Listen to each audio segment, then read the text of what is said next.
آج کے لیکچر میں ہم جانیں گے کہ ارواح کیا ہیں، ارواح کی اقسام کون کون سی ہیں اور ارواح کیا افعال و خاص سر انجام دیتی ہیں۔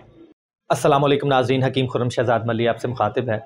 ناظرین، جیسا کہ گزشتہ لیکچر میں ہم اعضاء کے بارے میں بات کر رہے تھے، تو آج ہم اس لیکچر میں ان اعضاء کو زندگی بخشنے والی ارواح کے بارے میں بات کریں گے۔ آج کے لیکچر میں ہم جانیں گے کہ ارواح کیا ہیں، ارواح کی اقسام کون کون سی ہیں اور ارواح کیا افعال و خاص سر انجام دیتی ہیں۔ اگر ارواح کی تعریف کی بات کی جائے تو ارواح روح کی جمع ہے، اور روح کی تعریف طبی زبان میں یوں کی گئی ہے کہ ایسے لطیف بخارات جو دل میں لطیف اخلاق سے پیدا ہوتے ہیں، انہی لطیف بخارات کو طبی زبان میں روح کہا جاتا ہے۔ اگر شریعت کی بات کی جائے تو شریعت میں روح امر ربی ہے، اس سے زیادہ اس پہ بحث نہیں کی جا سکتی۔ اہل تصوف کی بات کی جائے تو ان کا کہنا ہے کہ جب آدم کا بت تخلیق کر دیا گیا تو وہ مٹی کا ایک بے جان پتلا تھا اور بے حس و حرکت پڑا تھا۔ اللہ تعالیٰ نے اس پہ پھونک ماری، اس کو اپنا جز عطا کیا تو اس میں حرکت آ گئی، اسی حرکت کو روح کہتے ہیں۔ اور جب اللہ تعالیٰ اپنی وہ امانت واپس لے لیتے ہیں تو یہی جسم بے جان مٹی کا پتلا بن جاتا ہے اور اس سے روح نکل جاتی ہے۔ اس جسم کو جو چیز لیے پھرتی ہے، جس کی وجہ سے یہ زندہ و جاوید ہے، وہ روح ہے۔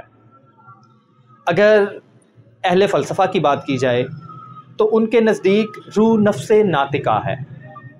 نفس ناطقہ کیا ہے؟ ہر انسان میں جو ایک میں پائی جاتی ہے، جو وہ خود کو ممتاز اور برتر خیال کرتا ہے، وہ نفس ناطقہ ہے، اور اہل فلسفہ اسے روح مانتے ہیں۔ اگر یونانی فلاسفرز کی بات کی جائے تو ان کا کہنا ہے کہ عقل ہی دراصل روح ہے، انسان میں جو کام کرنے کی سوجھ بوجھ ہے وہی دراصل روح ہے۔ یہ روح کی مختلف تعریفیں ہیں جو ہم نے آپ کے ساتھ شیئر کی۔ اب روح کی اقسام کی بات کی جائے تو روح کی 3 اقسام ہیں۔ جس طرح 3 طرح کی قوتیں پائی جاتی ہیں، 3 طرح کے اعضاء پائے جاتے ہیں، جن کو ہم لاسٹ ویڈیو میں اعضائے رئیسہ کے نام سے ڈسکس کر رہے تھے، اور انہی کی 3 قوتیں ہیں، اور اسی طرح ارواح بھی 3 ہیں، جیسا کہ روح نفسانی، روح حیوانی اور روح طبعی۔ سب سے پہلے روح حیوانی کی بات کرتے ہیں۔ یہ دل میں پیدا ہو کر شرائن کے ذریعے تمام جسم میں پھیل جاتی ہے اور جسم کی زندگی کی ضامن ہے۔ روح نفسانی کی بات کی جائے تو یہ دماغ میں پیدا ہوتی ہے اور دماغ سے یہ پورے جسم میں جاتی ہے۔ انسانی جذبات اسی کے تابع ہیں، کسی سے نفرت کرنا، کسی سے محبت کرنا، یہ سارے جذبات اسی کے تابع ہوتے ہیں اور یہ انہی کی ضامن ہوتی ہے۔ روح طبعی کی بات کی جائے تو یہ جگر میں پیدا ہوتی ہے اور اعضائے طبعیہ میں پائی جاتی ہے۔ جس میں انسانی میں طبعاً جو حرارت پائی جاتی ہے اسے حرارت غریزی کہتے ہیں، جس کی وجہ سے زندگی قائم ہے۔ اگر حرارت غریزی ختم ہو جائے تو اعضاء جواب دے جائیں اور زندگی ختم ہو جائے۔ یہ حرارت غریزی پیدا کیسے ہوتی ہے؟ لطیف بخارات جب آکسیجن کے ساتھ ملتے ہیں، نسیم کے ساتھ ملتے ہیں، تو ایک عمل احتراق پیدا ہوتا ہے۔ اس عمل سے جو حرارت خارج ہوتی ہے اسے حرارت غریزی کہتے ہیں۔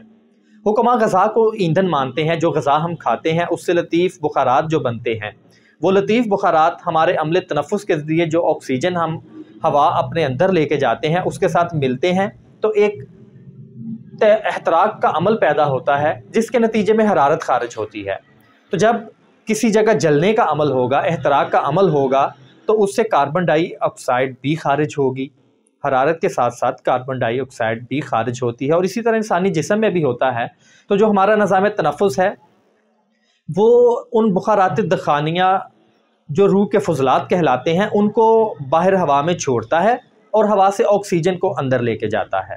جو کاربن ڈائی آکسائڈ عمل احتراق سے ہمارے جسم میں بنتی ہے وہ بھی عمل تنفس کے ذریعے ہی ہمارے جسم سے باہر نکلتی ہے۔ تو اس طرح یہ ایک سلسلہ جاری رہتا ہے۔ روح کو اگر ہم چراغ کہیں تو یہ بھی غلط نہ ہوگا کہ جس طرح چراغ کو اگر ہوا نہ ملے، آکسیجن نہ ملے تو وہ بجھ جاتا ہے، اسی طرح اگر ہمارا عمل تنفس ختم ہو جائے تو ہماری روح ختم ہو جائے گی اور انسانی زندگی کا قیام باقی نہیں رہے گا۔ اب بات کرتے ہیں روح کے فوائد کیا ہیں۔ تو روح ہمارے اعضاء میں حرکت کو برقرار رکھتی ہے، روح ہمیں حرارت غریزی مہیا کرتی ہے، اور روح کی وجہ سے ہی زندگی قائم ہے۔ جی ناظرین، یہ آج ہمارا ایک مختصر سا لیکچر ارواح کے بارے میں تھا، تو انشاءاللہ کل سے ہم نسخہ جات پہ اور دیگر مفردات پہ بات کریں گے، اور اصول و قواعد سے متعلق لیکچرز کو ہم یہیں پہ روکتے ہیں۔ اس کے بعد ہم جب اصول و قواعد کی طرف واپس آئیں گے تو انسانی جسم میں جو نظام پائے جاتے ہیں، جیسا ریسپریٹری سسٹم جسے ایک مکمل نظام کہا جاتا ہے، عمل تنفس کا نظام ہے، ریسپریٹری سسٹم ہے، ڈائجسٹک سسٹم ہے، تو ہم ان مکمل نظاموں کے بارے میں بات کریں گے۔ ریپروڈکشن کا سسٹم ہے، تو انشاءاللہ ہم دوبارہ جب اصول و قواعد کی طرف آئیں گے تو ان کے حوالے سے بات کریں گے۔ تب تک کے لیے اجازت دیجیے، اللہ حافظ۔